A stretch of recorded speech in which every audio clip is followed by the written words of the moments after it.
Selamat malam Bu Audrey dan teman-teman semua.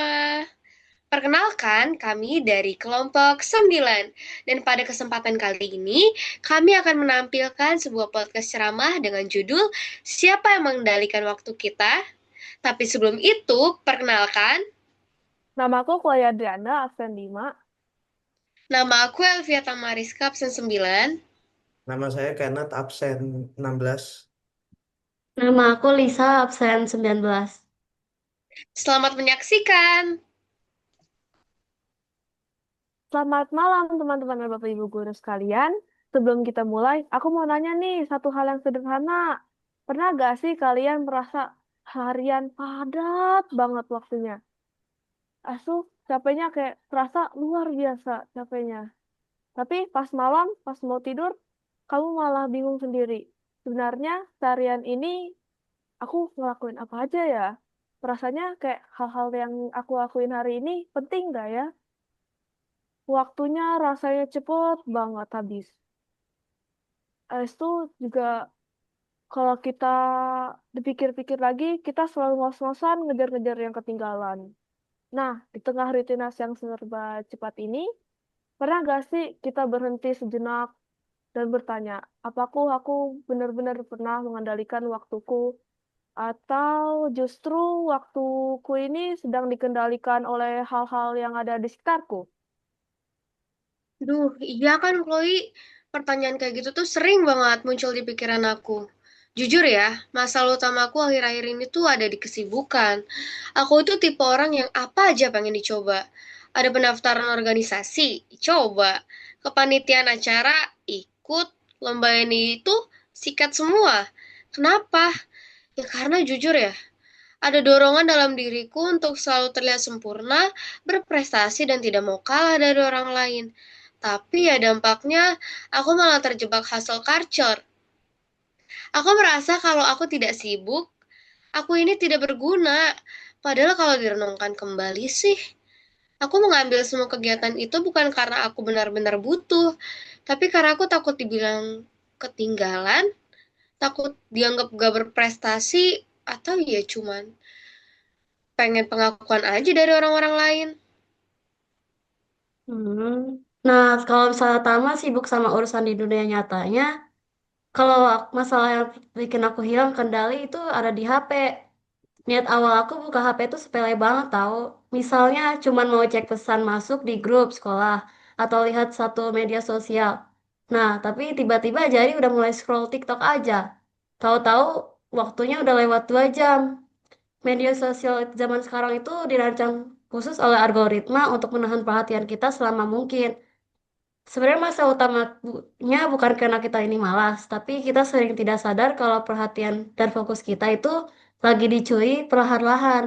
Sampai akhirnya waktu istirahat yang harusnya bikin segar malah habis gitu aja. Kalau kalian sih mending ya, soalnya kalau aku musuh terbesarku itu adalah game. Karena niat main game itu untuk meng- mengeluarkan penat setelah seharian belajar gitu. Tapi eh, di pikiran aku tuh satu match aja dulu biar relax. Tapi kalau kalah malah keterusan karena rasa penasaran untuk menang gitu. Tapi kalau menang malah nagih lagi, malah lanjut terus. Pada akhirnya aku jadinya lupa waktu dan tiba-tiba udah malam aja. Dan pada akhirnya itu tugas-tugasku segala macam gak tersentuh sama sekali. Jadi game itu emang seru buat uh, pada saat kita sedang lelah gitu. Tapi kalau nggak ada waktu buat batasannya, itu malah jadi tempat pelarian yang bikin aku lari dari tanggung jawab di dunia nyata. Hmm, Nah, coba kita nih perhatiin bareng-bareng. Masalah kita semua tuh berbeda-beda. Sama dengan yang beban perfeksionis dan obsesi organisasi, Lisandra dengan yang gampang hanyut oleh algoritma media sosial, dan Kenneth juga sering lupa waktu karena pelarian ke dunia game.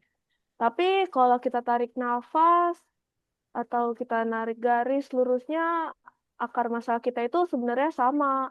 Kita semua kehilangan kemampuan untuk menentukan batas. Padahal aktif berorganisasi itu adalah hal yang bagus. Media sosial juga ada banyak manfaat kok. Dan juga game bentuk hiburan ada yang sah-sah aja. Aku bikin salah satu nih.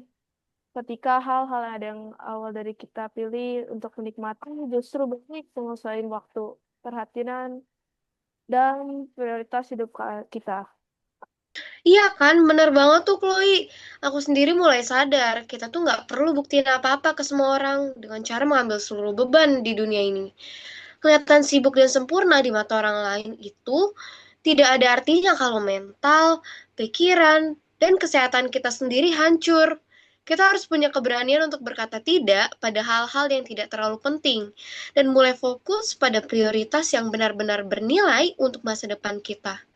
Menolak sebuah kesempatan itu bukan berarti gagal, tetapi artinya kita tahu batas kemampuan diri kita. Hmm. Satu, aku setuju sama kamu. Dan buat kamu yang kasusnya sama kayak aku yang gampang kecanduan scroll HP, mulai sekarang kita harus sadar sama cara kerja algoritma. Ingat ya, waktu istirahat yang berkualitas itu bukan doom scrolling sampai mata kita lelah dan kepala pusing. Tapi istirahat yang benar bikin pikiran kita tenang. Kita lah yang harus pegang kendali, matikan notifikasi yang tidak penting, pasang pembatas waktu aplikasi, atau taruh HP jauh-jauh saat kita sedang belajar atau berkumpul bareng teman sama keluarga. Hmm, setuju sama halnya kayak main game. Game itu alat hiburan, bukan tempat kita sembunyi dari masalah atau menunda kewajiban.